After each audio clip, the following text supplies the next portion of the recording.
been a lot of academic research into events and specifically the economic impact of events as a tourist phenomenon. There's been many studies done since about the Sydney 2000 Olympic Games trying to work out to what extent do these large-scale events bring in economic benefits. Originally it's thought that they bring in a lot of economic benefits. However, these are very short-lived, and if you compare it to the cost of the infrastructure in terms of building the new stadiums and sporting facilities, the benefits are a lot less than the costs. I'm here in Samoa leading up to the Pacific Games in 2019. Fortunate enough to undertake a socio-economic impact of these Pacific Games in 2019.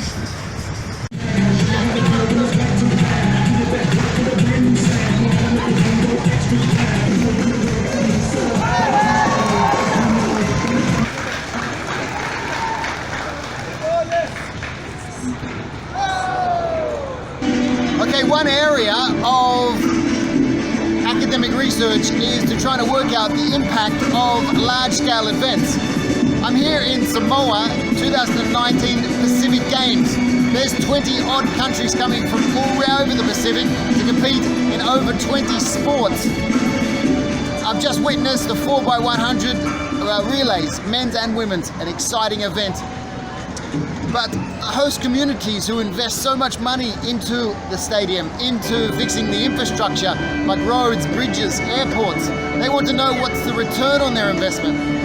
Now, this has been an area of interest since around about the 2000 Sydney Games.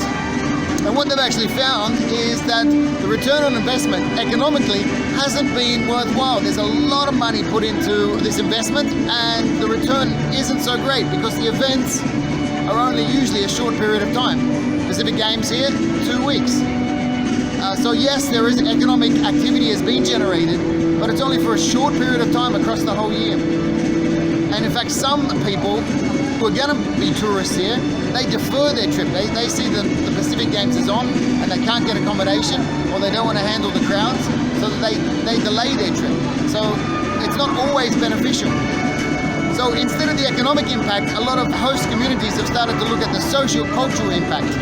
I was in Sydney while the 2000 Games was on, and the feeling when the Olympics was on was great. Everybody was watching the big screen. There was such pride in being the hosts, and I think this is one of the key reasons why destinations want to host games, that they get a chance to showcase their destination for the rest of the world, and this has longer-term benefits that will benefit the community.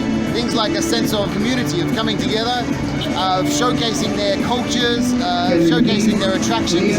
So this is one of the reasons why countries still want to keep hosting events like this.